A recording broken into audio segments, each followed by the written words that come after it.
Double سزا دوں گا، مرضی سے جمع کراؤ گے تو کوڑوں سے بچ جاؤ گے۔ بڑے بیٹے نے تو جمع کرا دیا تو چھوٹا تھوڑا پریشان ہوا، تو حضرت عبداللہ ابن عمر چھوٹے بھائی کا ماتھا چوم کے کہنے لگے بیٹے چپ کر کے جمع کرا، یہاں بھی فخر کر کے ہم عمر کے بیٹے ہیں اور قیامت میں بھی فخر کریں گے کہ ہم فاروق اعظم کے بیٹے ہیں۔ یہاں بھی ناز کریں گے اور وہاں بھی ناز کریں گے کہ عمر کے بچے ہیں۔ ہمارے باپ نے خود بھی حلال ہی کھایا ہے، اور جب ہماری کمانے کی باری آئی ہے تو ہمیں حکم بھی حلال کھانے کا دیا۔ بھائی ہمارا مزاج دیں۔ بچہ جب لے کے آتا ہے 2 لاکھ روپیہ تو کبھی پوچھے کہاں سے آیا ہے؟ جب وہ پہلے دن غلط دوستوں کے پاس جا کے بیٹھتا ہے تو کبھی نکالا ہے گھر سے اسے؟ یہ بہت سارے خمیازے ہمیں اس لیے بھگتنے پڑتے ہیں کہ ہم ابتدا میں سوراخ بند نہیں کرتے، جب اس میں شگاف پڑ جاتا ہے، سیلاب آتا ہے تو ہمیں ہوش آتی ہے۔ حضرت عمر نے اپنے گھر میں نگرانی رکھی، کڑی نگرانی۔ زیادہ نماز گھر میں پڑھتے تھے حضرت عمر، نفلی نمازیں زیادہ کیوں بھلا؟ میرے اصحاب مجھے حکم دیتے تھے کہ فرض نماز کے علاوہ نمازیں گھر میں پڑھنا، بچوں کو عادت پڑے گی، ذوق پیدا ہوگا، ان کو پتہ چلے گا کہ ہمارے گھر میں 5 وقت کوئی اور کام بھی ہوتا ہے۔ بھائی یاد رکھیں کہ آپ نے اگر سجدہ کرنا ہے تو بچہ لیٹ جائے گا، اسے پتہ کوئی نہیں سجدہ کیا ہے، لیکن جب گھر میں کبھی قرآن ابا جی کھول لینا، میں اکثر کہتا ہوں جب ابا جی کا موڈ بن جائے نا لیکچر دینے کا، وہ گھر میں شروع ہو جاتے ہیں، کہتے ہیں آپ لوگ نماز نہیں پڑھتے اس لیے میرے کاروبار میں برکت کوئی نہیں، تم سویرے قرآن پاک نہیں کھولتے تو میں تباہ ہو گیا۔ تو میاں آپ نے کب گھر میں قرآن پاک کھولا تھا؟ آپ نے کب نماز پڑھی؟ آپ نے کب گھر کے اندر اللہ رسول کا ذکر کیا تھا؟ آپ نے کب حدیث چھیڑی؟ آپ نے بھی تو گھر کے اندر جب بھی آپ آئے ہیں تو آپ نے وہی کچھ کیا جو دنیا دار کرتے ہیں۔ آپ بھی تو اپنا موبائل لے کے الگ کونے میں بیٹھ گئے، آپ نے بھی تو کہا ہے کہ اب تمہارے چینل ختم، اب میری مرضی والا چلے گا۔ تو جو آپ نے کیا ہے بچے بھی وہی کام کریں گے۔ آپ نے بھی گپ شپ لگائی ہے تو وہ بھی لگا رہے ہیں۔ یہ سمجھ لیں جو کام آپ کریں گے آپ اپنے بچوں کی سیرت میں اس کا جلوہ دیکھ لیں گے۔ بڑی پکی سی بات ہے کہ آپ کو بچے کی عادتیں دیکھ کے سمجھ آ جائے گی کہ میں بھی یہی کرتا تھا اور یہ بھی۔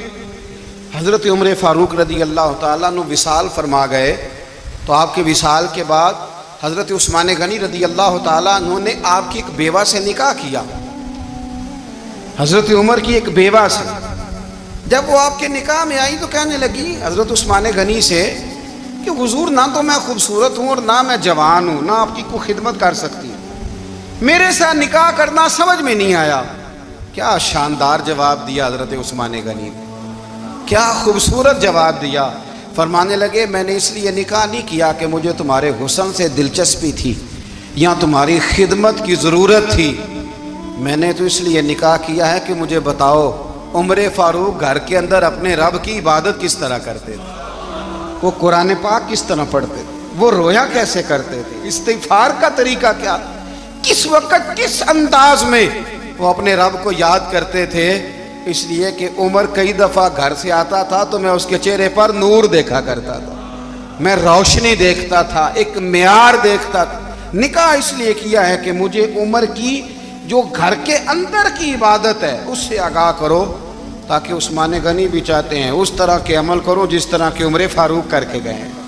بھائی جب تک ہم اپنے گھر میں وہ توجہ نہیں دیں گے، وہ مزاج دیکھیں نا، ہمارے گھروں میں جب نقشہ پاس ہوتا ہے تو ٹی وی لان بھی اس میں ہوتا ہے، ڈرائنگ روم بھی ہوتا ہے، نماز کی جگہ بھی ہوتی ہے نقشے میں۔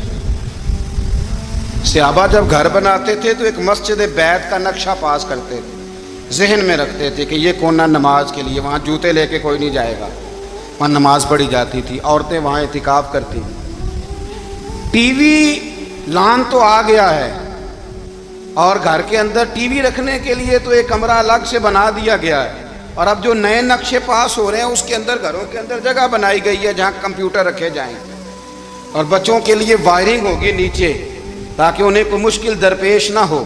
یہ ساری چیزیں ہم نے نہانے کے لیے گھروں کے اندر اتنے بڑے واش روم بنائے ہیں کہ لگتا یہ ہے کہ سوائے نہانے کے اور کام ہی نہیں کوئی گھر میں ہوگا، ہر چیز آ گئی۔